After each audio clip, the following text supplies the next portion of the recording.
Hello, hello, hello. Welcome to the MVP show. Today I have Mark Christie. He's the Principal Dynamics Consultant from Incremental Group in Scotland. He's an MVP, and this year he has run the biggest in-person event in the Power Platform community with over 700 people in attendance, and probably a title that he will hold for the rest of 2020. Full show notes for this episode can be found at nz365guy.com/231. Now let's get on with the show.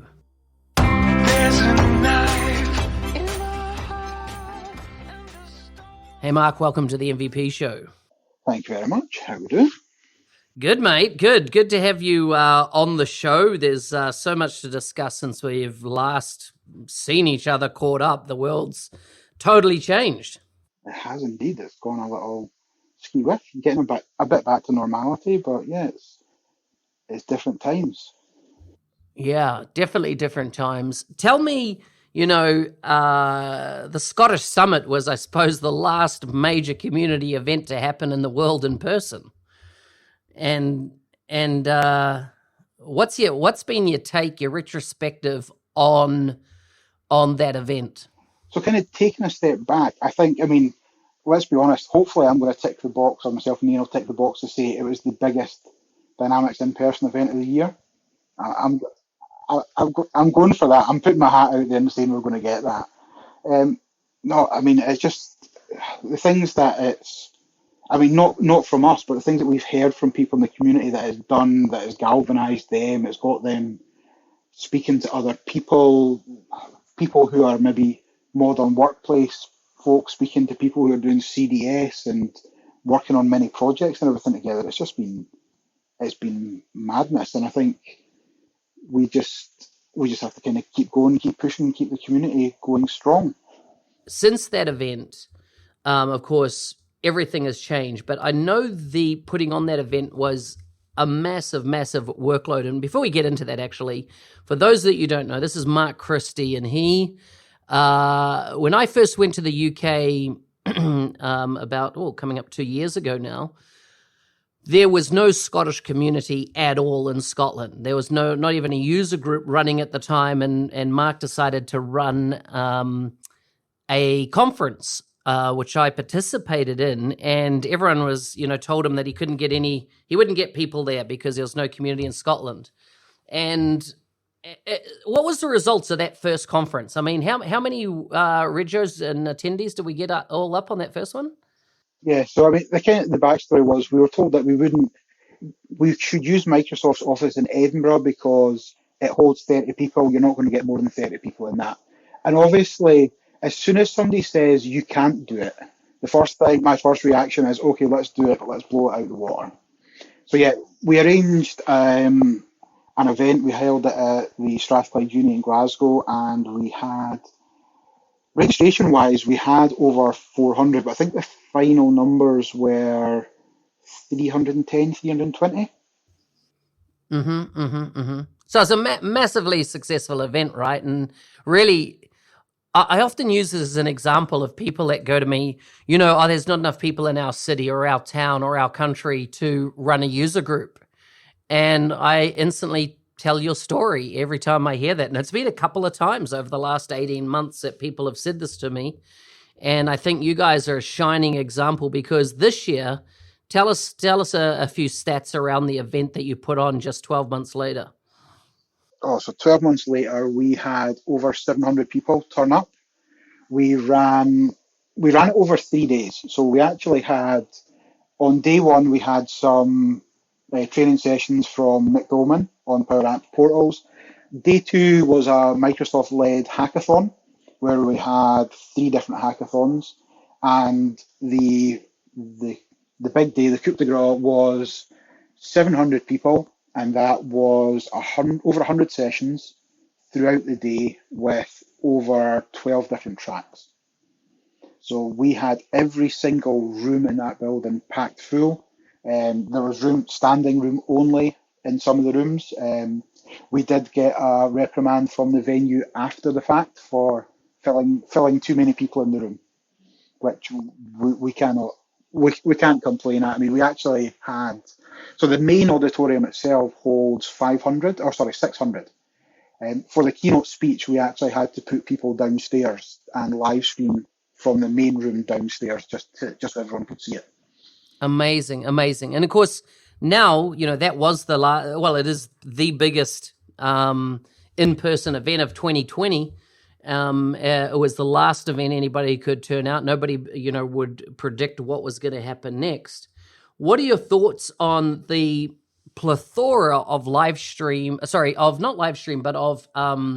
virtual conferences, that are now popping up left, right, and center? It's like every day there's a new conference or a call for speakers or an opportunity. I mean, it's great for the people in the community that want to develop their speaking skills, right? Because they can present anywhere around the world.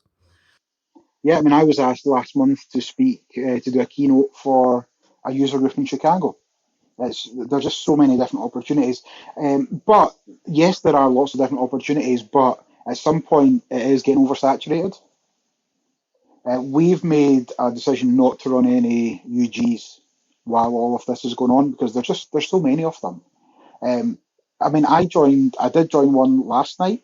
I joined the Virtual Power Group in Scotland. I joined their caller, Matt Collins-Jones, was doing some work.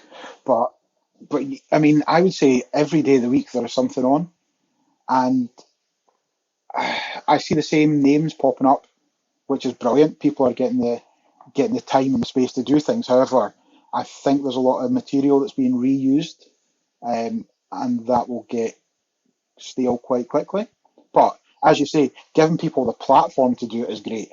Speaking in front of crowds and different communities and different cultures that you maybe never would have done.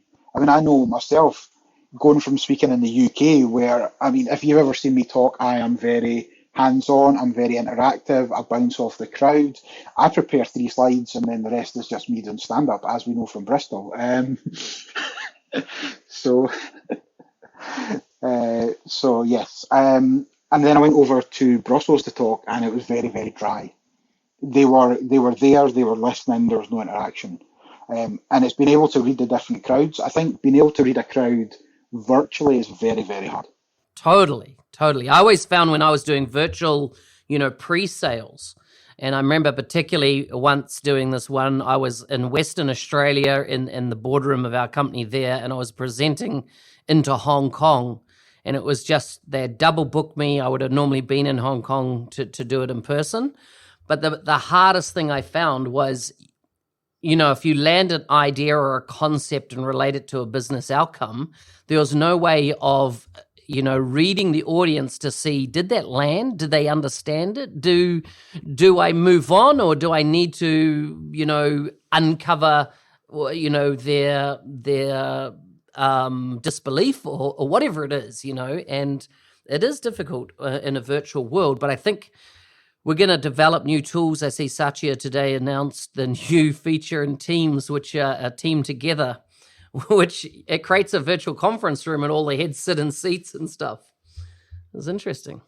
I've seen some screenshots of that over the past couple of weeks appear in some chats, and I thought that is amazing. I can't wait for that one to roll out. So that could be quite interesting, having that as a conference, just sitting and having a look at people. I mean, we had looked at trying to run so we are running a virtual event next year.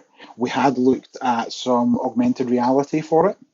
There are some apps out there that will allow you to do that, but I didn't feel it was the right investment of it. I would rather have invested that money elsewhere to give more people a platform and more people the chance to see the sessions, because we were limited to the number of sessions we could run because of the hardware of the provider. Of course.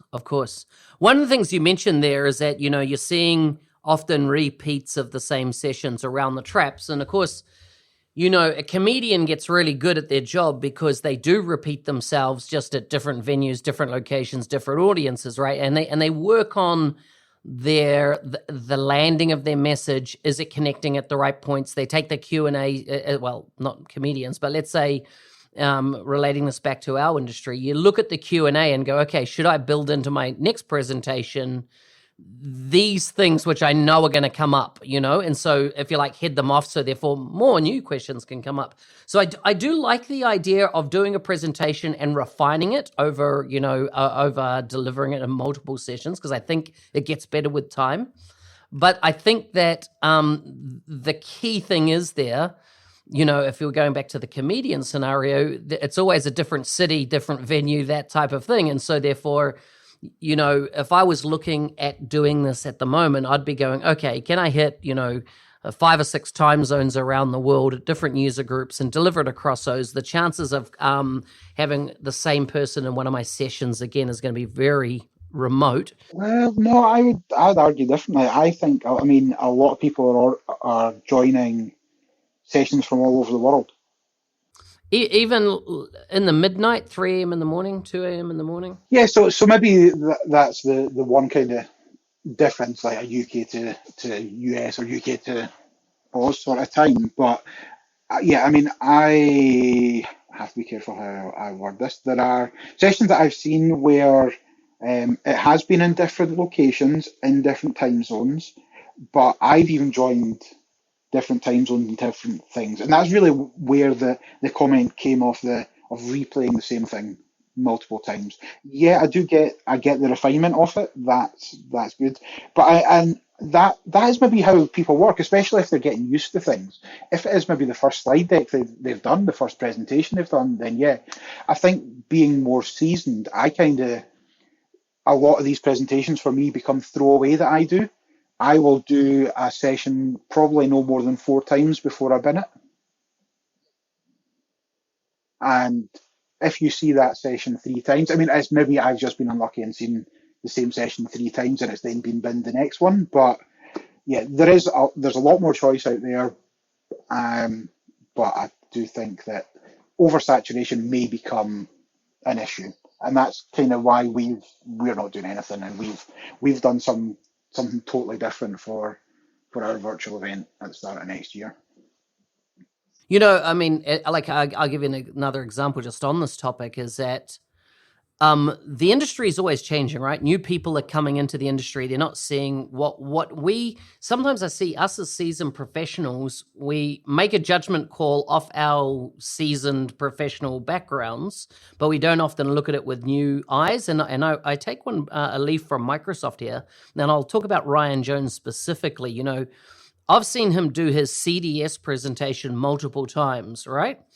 And it's not changed a lot over the years, right? Because, maybe the demo changes slightly, but, it's not a heck of a lot. And of course, they're going that, hey, in this room, probably 60% of the audience has not heard my session before, so therefore this is all new to them.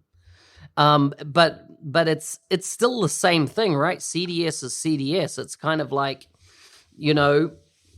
the way the infrastructure works, the way the software works, etc., doesn't change year to year, but it's still an ongoing education, particularly of newcomers to the game. That story.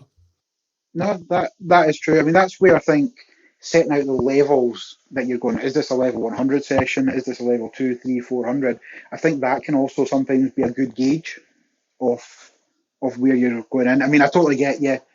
Ryan, even a Ben Vollmer session is a Ben Vollmer session.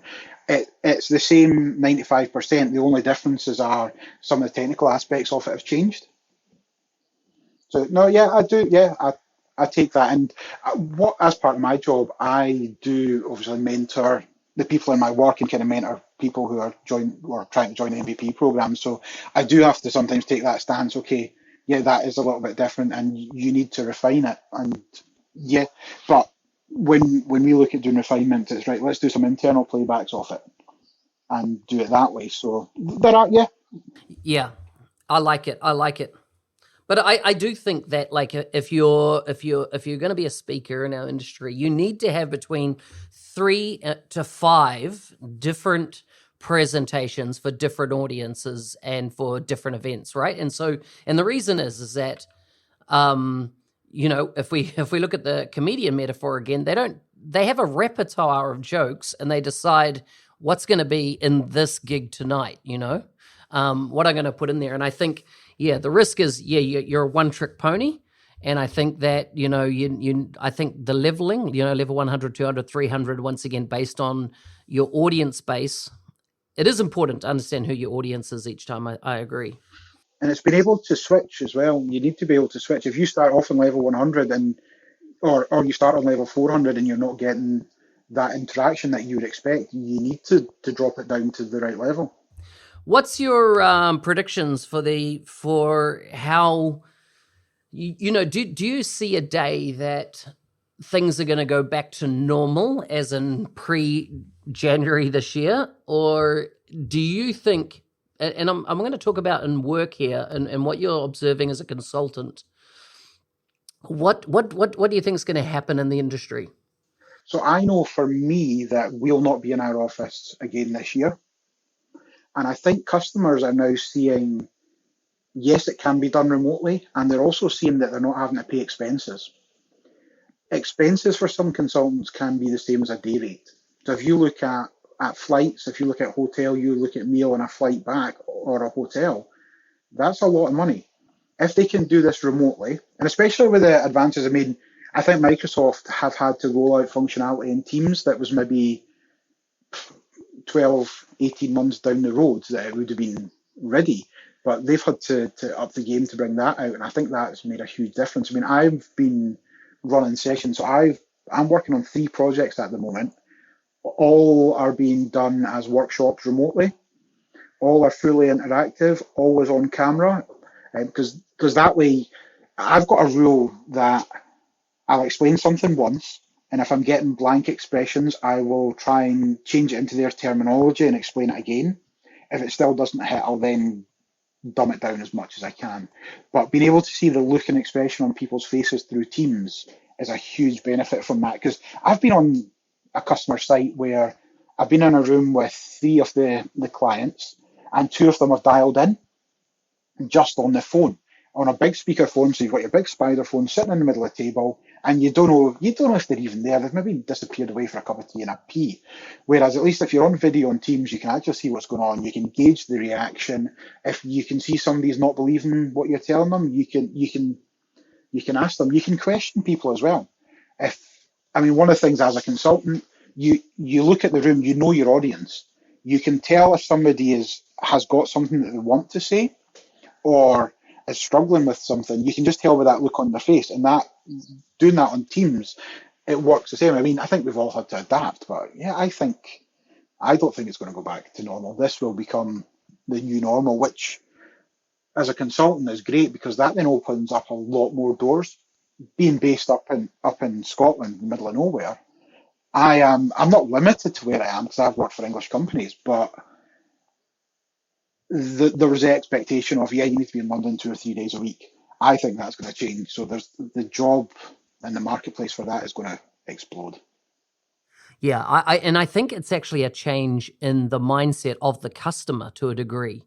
I've in my consulting career and running consulting teams is that we would have customers that if they didn't see a bum in the seat in their office, why are we paying for that individual, right? And now they're like, we don't want the individuals in their office, thank you very much, because we don't know where they've been.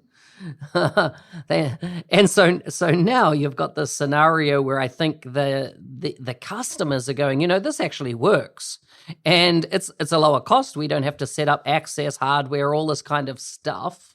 Well, I still have to set up access. So I don't have to set up hardware, desk space, that type of thing. And we're still getting an output, right? And I think the outcomes are going to be the real key measurement, not the showing up. Yeah, I actually created a Kickoff meeting agenda the other day, and I actually had to take out, so as the prerequisite, as the customer has to supply, they have to supply tea, coffee, drinks, water, have all that, projectors, whiteboards and things. I'm like, it's a virtual meeting, I can take that whole thing out. It's like, there you go, boom, gone. But no, I think, yeah, it will be very customer driven, but I've also seen employers who are very much, if we don't see you in the office, you're not really working. I've seen those sort of employers actually say, look, it's not affected our bottom line. We can still bill these consultants 80% of their time, whatever their number is. So I think that is going to be a quite a big change. What's the market like in Scotland at the moment for, and particularly around the adoption of the Power Platform over Dynamics 365? Like, is there a lag to, what we hear in the US, or are you seeing customers, specifically engaging around the Power Apps, Power Platform story rather than the traditional Dynamics 365 story? So not to go into it in too much detail, but where I'm working at the moment, we've actually reorganized the business unit. So we now have a Power Platform business unit. So what we're trying to do, or what I'm trying to position this as, is we sell Power Platform, we sell CDS. You're not buying Dynamics, you're not buying Azure, you're not buying Power BI, you're buying CDS. You're buying the platform. You get the data model right. You can use anything. You can use a first party app. You can use a per Power App per user license. So yeah, I mean, we've got customers who are coming to us directly and saying, we want to use CDS as our data warehouse. So CDS wants to be or we want CDS to be our data master. We want to then build everything and hang it off CDS. They don't even care what applications they use. They just know that CDS is the place for their data. So that's definitely the way it's going. And yeah, you won't be selling. I say you won't be selling. And I think somebody said Dynamics is dead at some point, but um, yeah, your comment was half right. I think at that point, CDS is the way forward. You're not going to buy Dynamics. You're going to buy CDS, and then if you want a first-party app like sales, marketing, etc., you're going to buy it. If not, you're going to customize that. You're going to have a Power App, a model-driven app. Mate, time's flying. It's been good chatting with you. Let's just run through some quick fire randoms with you. Okay. What's your favorite board game? Ooh, Cards Against Humanity. Does that count? I Mm, I thought you were going to say no, no. spin the bottle, but I was going to say it's not a board. It's not a board game. So, I mean, if I'm playing board games, Yahtzee is probably the one that I play most. Does that even count as a board game? Technically, yeah, you're throwing the dice on a board. We'll go with Yeah, Yahtzee. yeah. But I would take Cards Against Humanity as well. Okay. Would you rather experience the beginning of the planet or the end? The beginning, because you get to discover all of the new things as they appear. Nice. Okay. What's one thing you did that you wish you could go back and undo? And I'm only allowed to use one thing here. Well, there's loads of things. I'll go with something really quirky. Um, I have a tattoo that I absolutely hate, that I should never have got, that I'm in the middle of getting removed. Uh-huh. Um, Wow. Is that hard?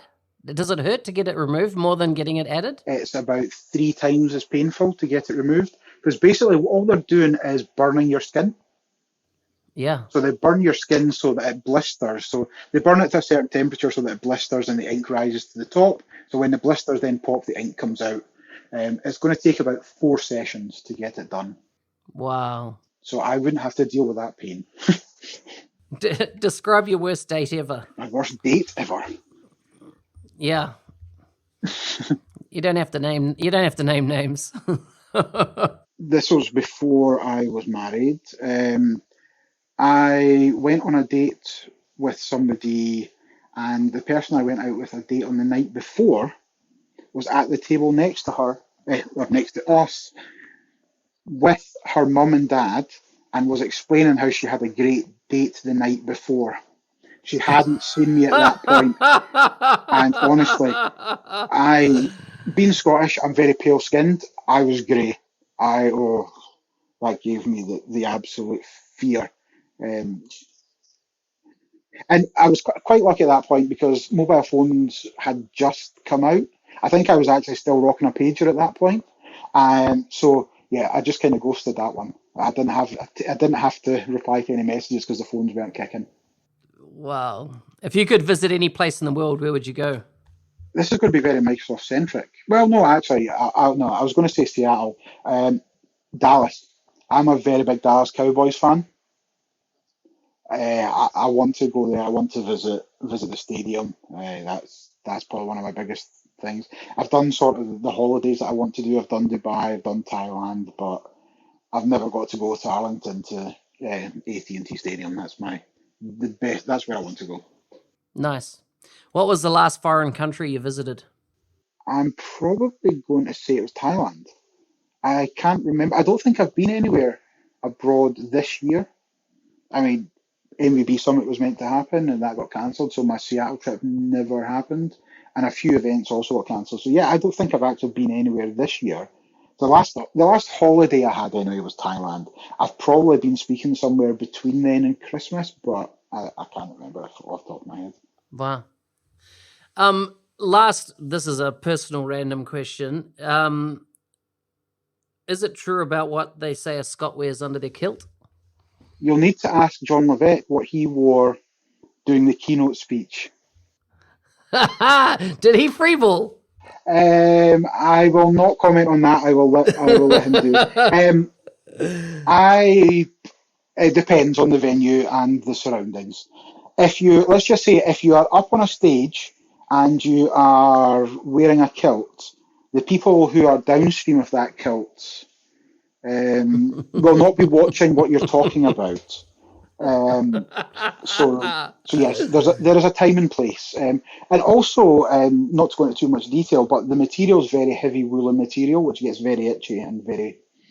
So yes, a time and a place. Weddings usually, not a funeral. It's probably not the place for it.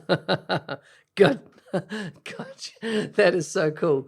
Mark, if people want to connect with you online, where can they find you? Yep, Twitter, LinkedIn, just search for the Mark Christie. If you search for that, you'll find anything. You'll find my Twitter, LinkedIn, website, YouTube, podcasts, anything like that.